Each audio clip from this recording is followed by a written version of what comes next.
नमस्कार मेरे प्रिय विद्यार्थियों, कैसे हैं आप।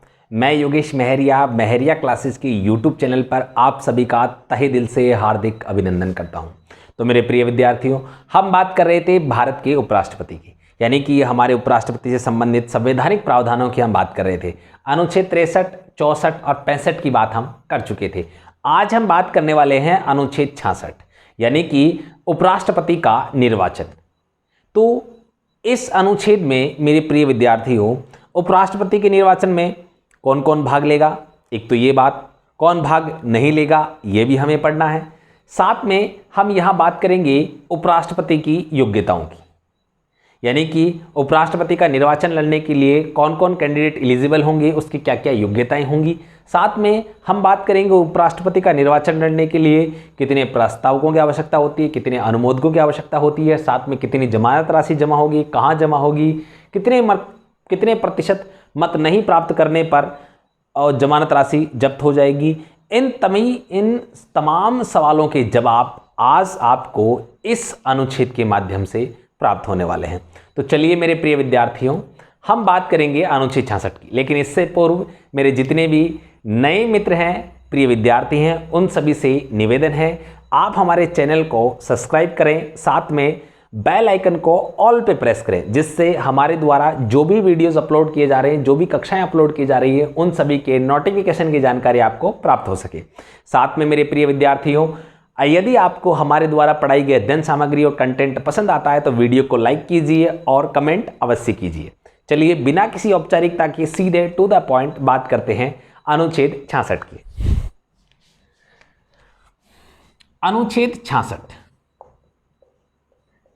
बात करता है उपराष्ट्रपति का निर्वाचन।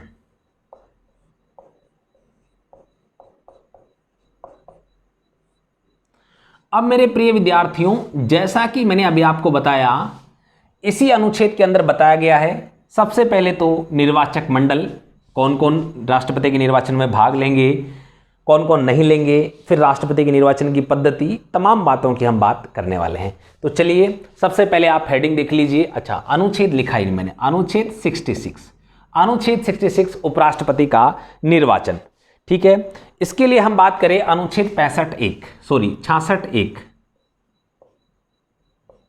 प्रावधान करता है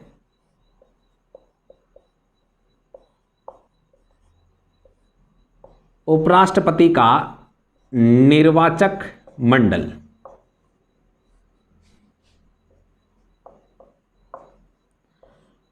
मेरे प्रिय विद्यार्थियों, यहां निर्वाचक मंडल का अर्थ यही है कि उपराष्ट्रपति के चुनाव में कौन कौन भाग लेगा।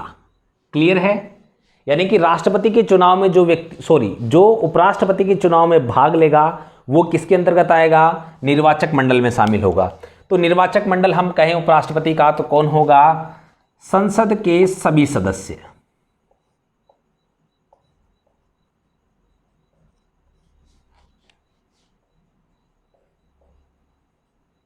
एक लाइन में उत्तर है, लेकिन संसद के सभी सदस्य उपराष्ट्रपति के निर्वाचन में भाग लेते हैं। अब यहीं से सवाल बनते हैं विभिन्न।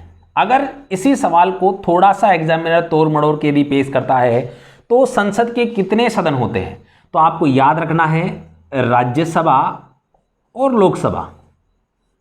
आप सभी को ज्ञात होगा संसद के 2 सदन होते हैं। तो राज्यसभा व लोकसभा के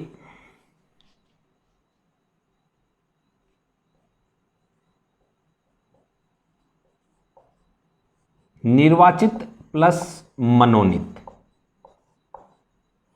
याद रखिएगा, राज्यसभा व लोकसभा के सभी सदस्य, अर्थात यदि हम बात करें तो राज्यसभा के भी निर्वाचित और मनोनीत सदस्य, लोकसभा के भी निर्वाचित व मनोनीत सदस्य। क्योंकि हम जब बात करते हैं राष्ट्रपति के निर्वाचन की तो आपने देखा होगा राष्ट्रपति के निर्वाचन में केवल निर्वाचित सदस्य भाग लेते हैं, मनोनीत सदस्य भाग नहीं लेते हैं। लेकिन यहां पे संसद के मनोनीत सदस्य भी उपराष्ट्रपति के निर्वाचन में भाग लेते हैं मेरे प्रिय विद्यार्थियों। तो आपको यहां से ये चीज कंसेप्ट क्लियर रखनी है, ठीक है। अब भाग कौन कौन नहीं लेगा, थोड़ा सा इसको भी मैं आपको यहां पर क्लियर कर देता हूं, ताकि क्या है मन में बहुत सारे डाउट रहते हैं। भाग नहीं लेंगे यानी कि सबसे पहले तो उनकी बात करते हैं जिन्होंने राष्ट्रपति के चुनाव में भाग लिया था लेकिन उपराष्ट्रपति के चुनाव में भाग नहीं लेते हैं। तो सबसे पहले यदि आप बात करें तो नंबर 1 आप देख पाएंगे, नंबर 1 देखिएगा, इधर लिखता हूं थोड़ा सा ताकि यहां स्पेस बच जाएगा हमारे पास। नंबर 1, राज्य विधानसभाओं के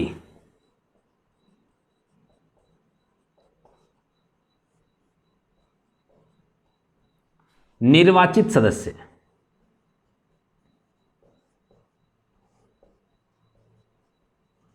यानी कि जितने भी हमारे यहां सभी राज्यों की जो विधानसभाएं थी, सभी राज्यों की विधानसभाओं के निर्वाचित सदस्य, ठीक है। नंबर 2,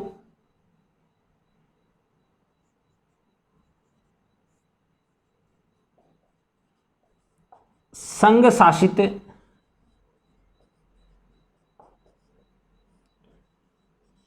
प्रदेशों की विधानसभाओं के निर्वाचित सदस्य, संघ शासित प्रदेशों की विधानसभाओं के निर्वाचित सदस्य, यानी कि जिस भी संघ शासित प्रदेश में विधानसभा है तो उस विधानसभा के जो भी निर्वाचित सदस्य हैं वे भी क्या है, राष्ट्रपति के निर्वाचन में भाग लेते हैं। हमें पता है पहले दिल्ली व पुडुचेरी 2 ही विधानसभाएं हुआ करती थी, तो वहां के उन विधानसभाओं के निर्वाचित सदस्य भाग लेते थे। लेकिन वर्तमान में जम्मू कश्मीर भी एक यूनियन टेरिटरी संघ शासित प्रदेश बन गया है और वहां पर भी विधानसभा विद्यमान है प्रिय विद्यार्थियों। तो आगामी जो भी राष्ट्रपति का चुनाव होगा संभवतः उसमें हम बात करें तो जम्मू कश्मीर के विधानसभाओं के जो भी निर्वाचित सदस्य होंगे वे भी भाग लेंगे, ठीक है। तो चलिए यहां से 2 चीजें तो ये हो गई, यानी कि ये दोनों राष्ट्रपति के निर्वाचन में तो भाग लेते हैं लेकिन उपराष्ट्रपति के निर्वाचन में भाग नहीं लेते हैं। अब तीसरा, जो राष्ट्रपति के निर्वाचन में भी भाग नहीं लेते, तो हम बात करें राज्यों की विधान परिषद के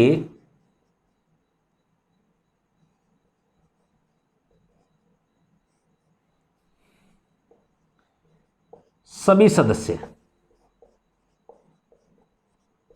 यानी कि विधान परिषद के सदस्य जो हैं ना तो वो राष्ट्रपति के चुनाव में भाग लेते हैं और ना ही उपराष्ट्रपति के में, दोनों में भाग नहीं लेते हैं, ठीक है। याद रखिएगा सभी सदस्य निर्वाचित प्लस मनोनीत। अब यहां एक और चीज प्रिय विद्यार्थियों ध्यान रखना, यहीं पे इसी में लिख रहा हूं, राज्य विधानसभाओं के निर्वाचित सदस्य भी भाग नहीं लेते हैं प्लस उपराष्ट्रपति के निर्वाचन में हम बात करें मनोनीत सदस्य भी भाग नहीं लेते हैं।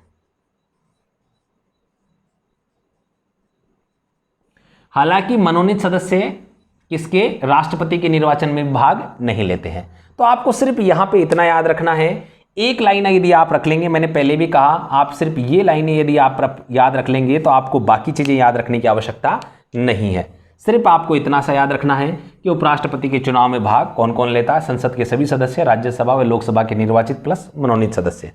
लेकिन मैंने जो नीचे की जानकारी वो सिर्फ इसी लिखी है आपको समझाने की पर्पज से, यानी कि आपके सामने कई बार ऑप्शन आ जाता है कि उपराष्ट्रपति के निर्वाचन में भाग नहीं लेते हैं, तो उस समय हम ये तो लाइन पता होती पढ़े हुए होते हैं लेकिन इनके बारे में जानकारी नहीं होती है। तो इनको यदि हम जान लेंगे तो एग्जाम में हमें किसी प्रकार की दुविधा का सामना नहीं करना पड़ेगा, यही मेरा उद्देश्य था। तो अब मैं उम्मीद करता हूं आपका यहां तक का जो ये कंसेप्ट है वो सारा क्लियर हो गया होगा। तो चलिए मेरे प्रिय विद्यार्थियों, आप लोगों ने लिख लिया होगा, इसी के नीचे आप लिख लीजिएगा, मैं इधर लिख देता हूं कि जो पद्धति है वो कौन सी है, ठीक है। यहां लिख देता हूं कि हम बात करें राष्ट्रपति के निर्वाचन की पद्धति। चलो आप पहले इसको मैं इसको मिटा देता हूं, रफ कर देता हूं, फटाफट से आप इसका स्क्रीनशॉट ले लो ताकि जो आगे की जानकारी है वो मैं ऊपर ही लिख दूं। उम्मीद करता हूं प्रिय विद्यार्थियों आप सभी ने लिख लिया होगा।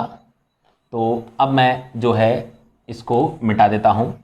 हालांकि अभी हम बात अनुच्छेद 66(1) की कर रहे हैं और आपने जो ये लिखा भाग नहीं लेते हैं, इसको आप नोट डाल के लिखना, इसका संविधान में उल्लेख नहीं है। संविधान में उल्लेख किसका है, सिर्फ जो व्यक्ति भाग लेते हैं, ठीक है। ये तो हमने समझने के पर्पज से पढ़ा है। तो चलिए मेरे प्रिय विद्यार्थियों, अब हम आगे बात करने वाले हैं कि उपराष्ट्रपति का निर्वाचन किस पद्धति से होता है। तो उपराष्ट्रपति का जो निर्वाचन होता है वो होता है एकल संक्रमणीय आनुपातिक प्रतिनिधित्व मत प्रणाली।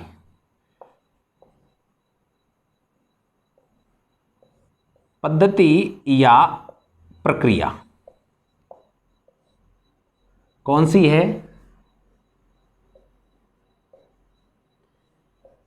एकल संक्रमणीय आनुपातिक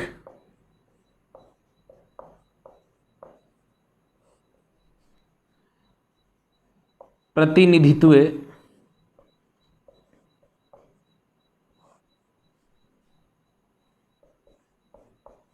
गुप्त मत प्रणाली।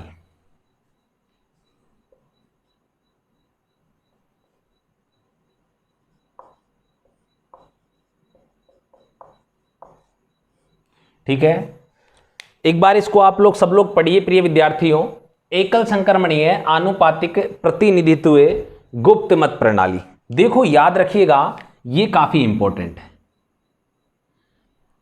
ठीक है, एकल संक्रमणीय आनुपातिक प्रतिनिधित्व गुप्त मत प्रणाली से ही राष्ट्रपति का निर्वाचन भी होता है। और इसी पद्धति से हम बात करें तो हमारे उपराष्ट्रपति का निर्वाचन भी होता है। लेकिन जैसे ही इसी पद्धति से हम बात करें, इसी पद्धति से राज्यसभा के सदस्यों का निर्वाचन भी होता है, लेकिन वहां पर गुप्त शब्द का प्रयोग नहीं किया जाता है। मेरे प्रिय विद्यार्थियों, बड़ा ध्यान से सुनिएगा, बड़े कंसेप्ट वाली चीज है, एग्जाम में अक्सर पूछी जाती है, इसको आप ध्यान रखिएगा। यानी कि राष्ट्रपति उपराष्ट्रपति का चुनाव एकल संक्रमणीय आनुपातिक प्रतिनिधित्व गुप्त मत प्रणाली के आधार पर होता है, ये बात सही है। लेकिन साथ में जैसे ही हम बात करेंगे राज्यसभा के सदस्यों का निर्वाचन होता है, तब हमें वहां पर गुप्त शब्द को हटा देंगे। ठीक है, तब क्या होगा? एकल संक्रमणीय आनुपातिक प्रतिनिधित्व मत प्रणाली। लेकिन यदि आपके सामने सवाल आ जाए कि एकल संक्रमणीय आनुपातिक प्रतिनिधित्व मत प्रणाली, गुप्त को हटा के एकल संक्रमणीय आनुपातिक प्रतिनिधित्व मत प्रणाली से निर्वाचन होता है राष्ट्रपति का, उपराष्ट्रपति का, राज्यसभा के सदस्यों का, उपरोक्त सभी। जी हां दोस्तों, उपरोक्त सभी इसका आंसर होगा। यही तो खास बात है भारतीय संविधान की। यदि आपने कंसेप्ट से पढ़ा है तो आपको समझ में आएगा, और यदि नहीं पढ़ा तो आपके उत्तर श्योर है गलत होने वाले हैं। इसमें कोई दो राय नहीं है, क्योंकि कंसेप्ट जरूरी है। और भारतीय संविधान तो मैं यदि बात करूं तो प्रत्येक व्यक्ति को पता होना चाहिए, क्योंकि ये प्रत्येक व्यक्ति से प्रत्यक्ष और अप्रत्यक्ष दोनों रूप से जुड़ा हुआ है। क्योंकि प्रत्यक्ष या हम बात करते हैं हमारे फंडामेंटल राइट्स, मौलिक अधिकारों की, तो इससे सभी चीज़ें जुड़ी हुई हैं। यह प्रत्येक व्यक्ति से जुड़ा हुआ है। आपका मतदान का अधिकार संविधान प्रदान करता है। सारी चीज़ें आपको जो है हम कहें, आप भारतीय संविधान से आपको अधिकांश जो प्रावधान है यहीं से प्रदान किए जाते हैं। तो इसकी जानकारी तो प्रत्येक व्यक्ति को होना चाहिए, इसीलिए आप सभी के लिए संविधान पढ़ना आवश्यक है। चलिए, तो पद्धति प्रक्रिया कौन सी हो गई? एकल संक्रमणीय आनुपातिक प्रतिनिधित्व गुप्त मत प्रणाली। यहां तक आप सभी के कंसेप्ट क्लियर हो गए होंगे। तो चलिए मेरे प्रिय विद्यार्थियों, यहां पर एक प्यारा सा नोट डाल लीजिए और इस नोट में 2 पॉइंट लिख लीजिए। पहला तो हमें क्या लिखना है? पहला पॉइंट तो ये लिखना है, यहां से क्लियर करना है कि जब ये मतदान होगा तो ये मतदान जनता से किस रूप से है? जनता द्वारा प्रत्यक्ष रूप से है, परोक्ष रूप से है, या अप्रत्यक्ष रूप से संपन्न होता है? जरा सोचिए, मैं तुरंत प्रभाव से यहां लिखने वाला हूं। 1 2 3 4। ठीक है, तो चलिए लिख देते हैं। उपराष्ट्रपति का निर्वाचन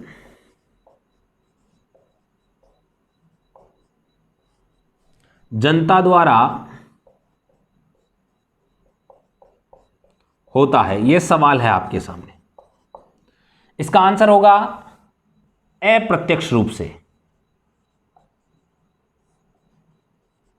क्योंकि आप सभी को पता है उपराष्ट्रपति के चुनाव में हम थोड़ी भाग लेते हैं। भाग कौन लेता है? संसद के सभी सदस्य। यानी कि संसद के सभी सदस्यों किन्होंने चुना? हमने चुना। हम बात करें लोकसभा के सदस्यों का निर्वाचन किया, तो हमने वो प्रत्यक्ष रूप से किया। हमने हमारे सांसद को वोट दिया, यानी कि अभी मान लीजिए आप जिस भी संसदीय क्षेत्र से आते हैं, वहाँ लोकसभा के इलेक्शन होते हैं, तो आप क्या करते हैं, अपने सांसद को वोट करते हैं। लेकिन वही सांसद आगे जाकर किसे वोट कर रहा है, राष्ट्रपति या उपराष्ट्रपति को। तो उनका निर्वाचन कैसा हो गया, हमारे द्वारा अप्रत्यक्ष रूप से, या हम इसे कह सकते हैं परोक्ष रूप से। प्रत्यक्ष कब होता, जब हम स्वयं उस मतदान में भाग लेते, लेकिन हम स्वयं तो भाग ले ही नहीं रहे। हम स्वयं किस किस मतदान में भाग लेते हैं, लोकसभा के सदस्यों में। राज्यसभा के सदस्यों में भी हम भाग नहीं लेते हैं, यानी कि राज्यसभा के सदस्यों का निर्वाचन भी कैसा होता है, परोक्ष रूप से होता है, या हम कहें अप्रत्यक्ष रूप से होता है। परोक्ष रूप से यानी कि हमारे समक्ष नहीं होकर दूर, ठीक है। प्रत्यक्ष यानी कि हमारे सामने, अप्रत्यक्ष यानी हमारे सामने नहीं, ठीक है। तो आपके सामने ऑप्शन हो तो 99% आपको ये राइट करना है, लेकिन ये नहीं मिलता है तो कई बार ऑप्शन में आपके सामने ये वाला ऑप्शन होता है, तो आपको इसको ध्यान रखना है। अगला चीज मेरे प्रिय विद्यार्थियों, आपको पॉइंट नंबर 2, अभी रिसेंटली कुछ एग्जाम्स में पूछा गया है कि उपराष्ट्रपति का मतदान केंद्र कहाँ होता है। तो मैं आपको बता दूं, उपराष्ट्रपति के निर्वाचन का मतदान केंद्र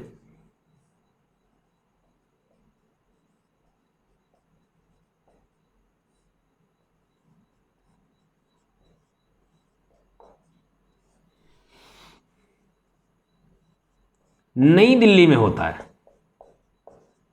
या आप कह सकते हैं दिल्ली में होता है, ठीक है। दिल्ली लिख ले, पर्याप्त है, दिल्ली में होता है,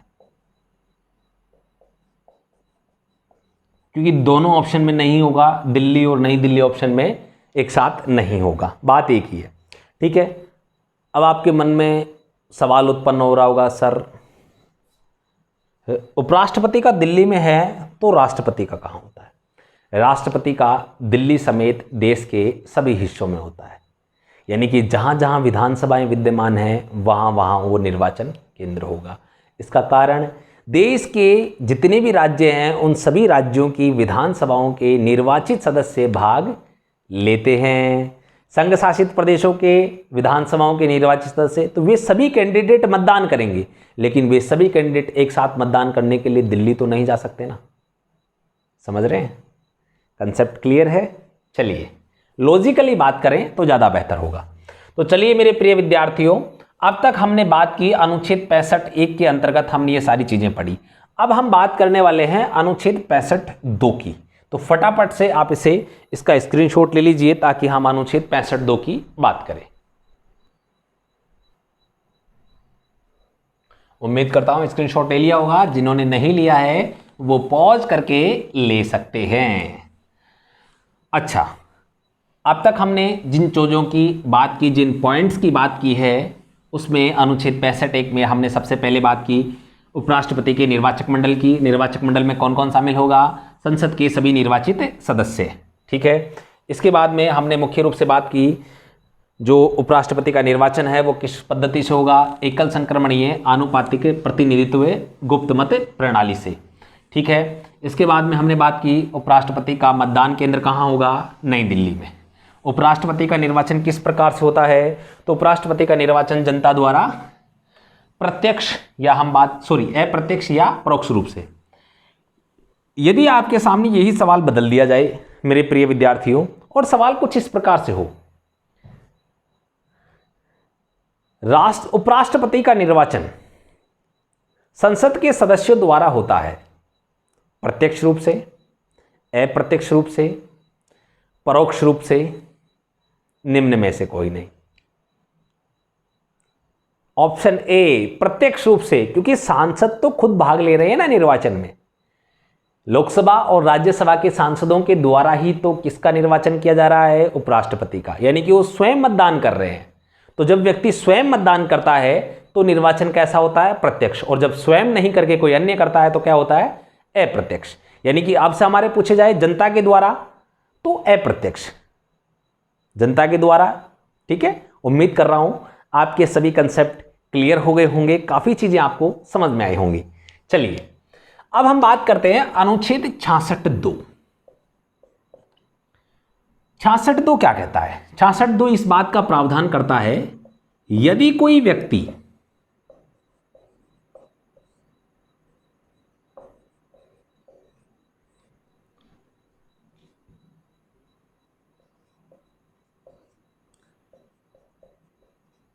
किसी राज्य विधानमंडल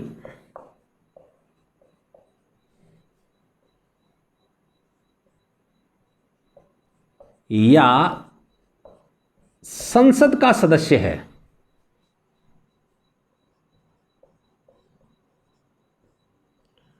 और वह उपराष्ट्रपति निर्वाचित हो जाता है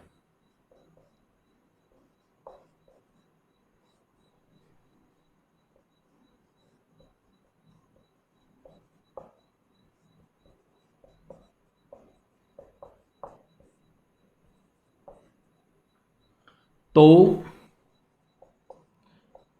जिस तिथि को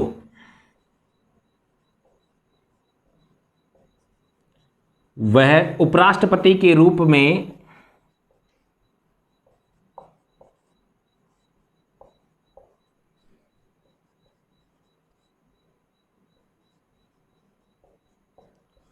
अपना पद ग्रहण करेगा,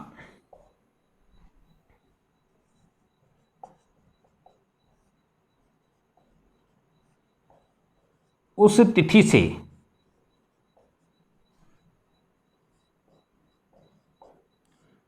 उसका वह पद मतलब राज्य विधानमंडल या संसद का वह पद रिक्त माना जाएगा।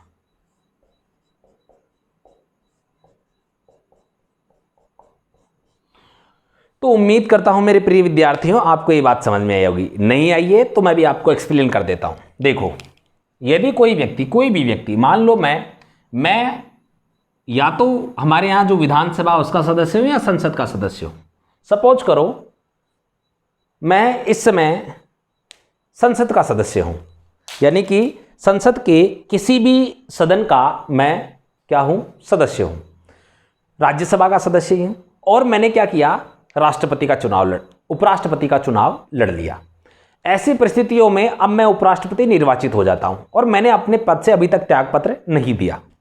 लेकिन जब मैं उपराष्ट्रपति का पद ग्रहण करने जाऊंगा, उपराष्ट्रपति के रूप में अपनी शपथ लूंगा, अपना पद ग्रहण करूंगा, उसी तारीख को मेरा वह राज्यसभा का जो पद होगा जिस पर मैं सांसद के रूप में निर्वाचित था वो रिक्त माना जाएगा। ये ऑटोमेटिक हो जाएगा। इसके लिए कोई अलग से प्रावधान करने की आवश्यकता नहीं है।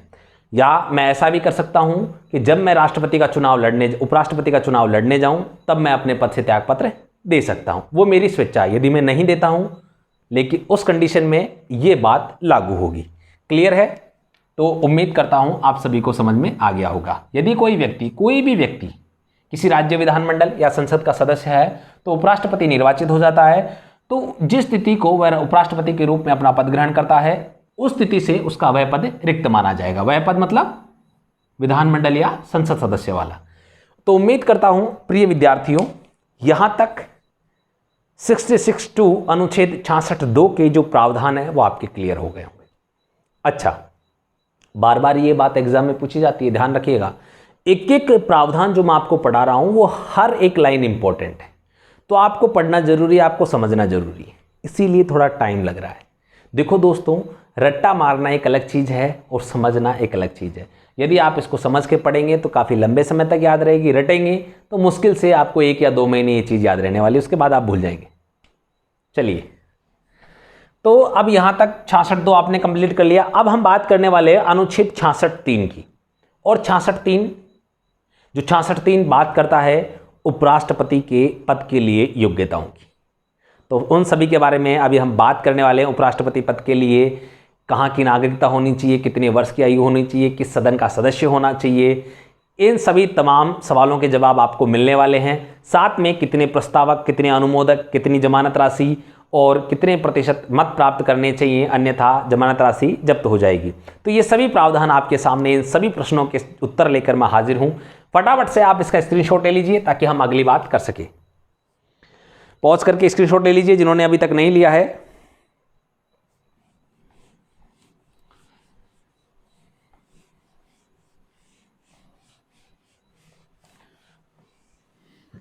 क्योंकि मेरे प्रिय विद्यार्थियों यहां से आपके काफी सारे सवाल बनने वाले हैं। 66(3) काफी इंपॉर्टेंट है आपके लिए एग्जाम की दृष्टि से भी, क्योंकि यहां से हमेशा प्रत्येक एग्जाम में आपको सवाल देखने को जरूर मिलता है, क्योंकि काफी सरल और बेसिक कंसेप्ट ये है। तो हम बात करें 66(3).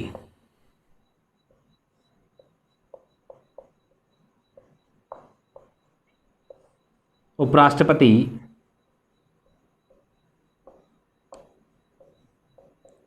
पद के लिए योग्यताएं।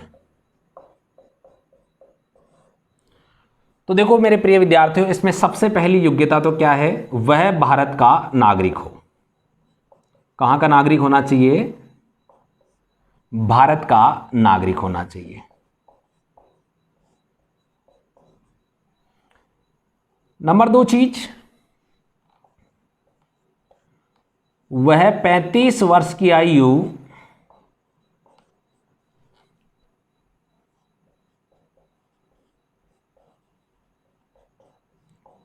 पूर्ण कर चुका हो।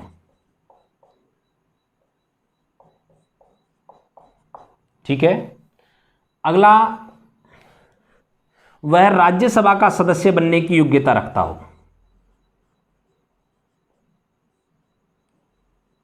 वह राज्यसभा का सदस्य बनने की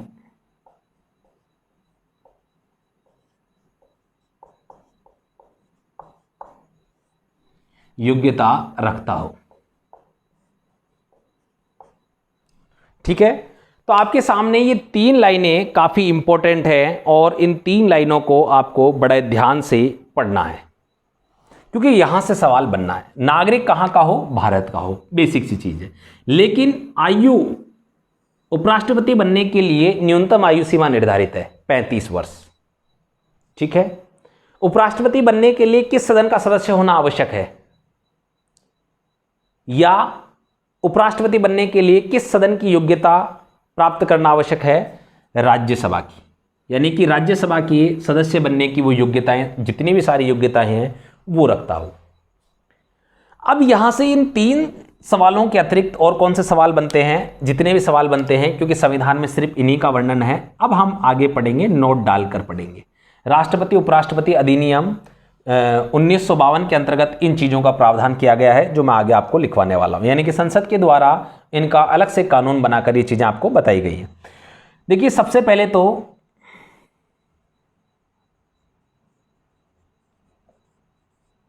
इसमें हम लिखेंगे उपराष्ट्रपति के निर्वाचन के लिए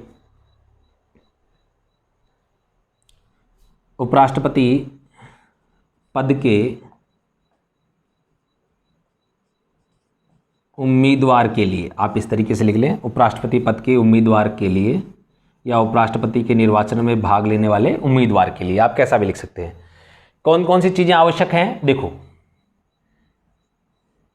20 प्रस्तावक, यानी कि जो भी व्यक्ति उपराष्ट्रपति का चुनाव लड़ेगा, जो भी व्यक्ति उपराष्ट्रपति के पद पर उम्मीदवार खड़ा होगा, उसको कम से कम 20 प्रस्तावक और 20 अनुमोदक अनिवार्य होने चाहिए।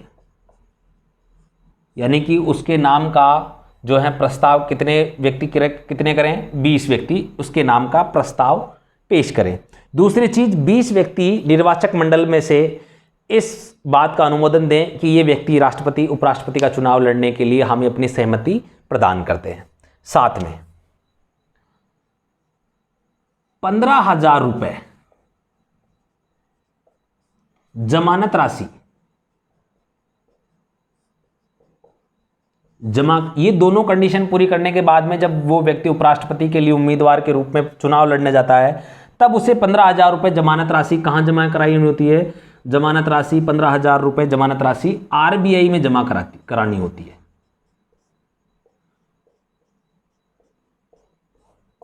ठीक है, आरबीआई में जमा करवाना होता है। अब यदि इस उम्मीदवार ने ये सारी प्रक्रिया पूर्ण करने के बाद में, आपको यहां पे नहीं दिख रहा होगा तो यहां से थोड़ा इसके बाद वाला पोर्शन आप यहां से लिख लीजिएगा, मैं इधर लिख देता हूं। ठीक है, 15,000 रुपए जमानत राशि जमा कराने के बाद में जब वह उपराष्ट्रपति के उम्मीदवार पे खड़ा होता है और निर्वाचन होता है, यानी कि मतदान होता है, यानी कि अब मतदान के दौरान कुल वैध मतों का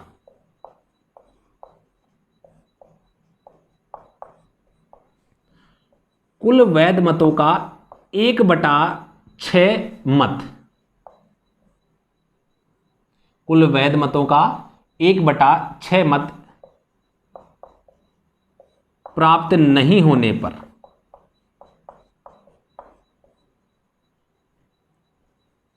जमानत राशि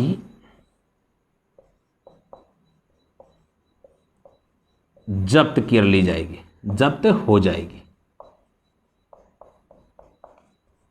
ठीक है मेरे प्रिय विद्यार्थियों, तो आपके सामने जो सवाल बनता है वो यही पूछा जाता है कि उपराष्ट्रपति के निर्वाचन के लिए कितने प्रस्तावक अनिवार्य हैं? 20 प्रस्तावक अनिवार्य हैं। उपराष्ट्रपति के लिए पद के लिए कितने अनुमोदकों की आवश्यकता है? उपराष्ट्रपति पद के लिए निर्वाचन लड़ने के लिए 20 अनुमोदकों की आवश्यकता है। साथ में उपराष्ट्रपति पद के लिए जो व्यक्ति निर्वाचन लड़ता है कितनी जमानत राशि का प्रावधान है? 15,000 रुपये जमानत राशि का प्रावधान है। और ये 15,000 रुपये जमानत राशि कहाँ जमा होती है? RBI में जमा होती है। और यदि कोई व्यक्ति कितने प्रतिशत मत प्राप्त नहीं करेगा तो उसे क्या होगा? जमानत राशि जब्त कर ली जाएगी।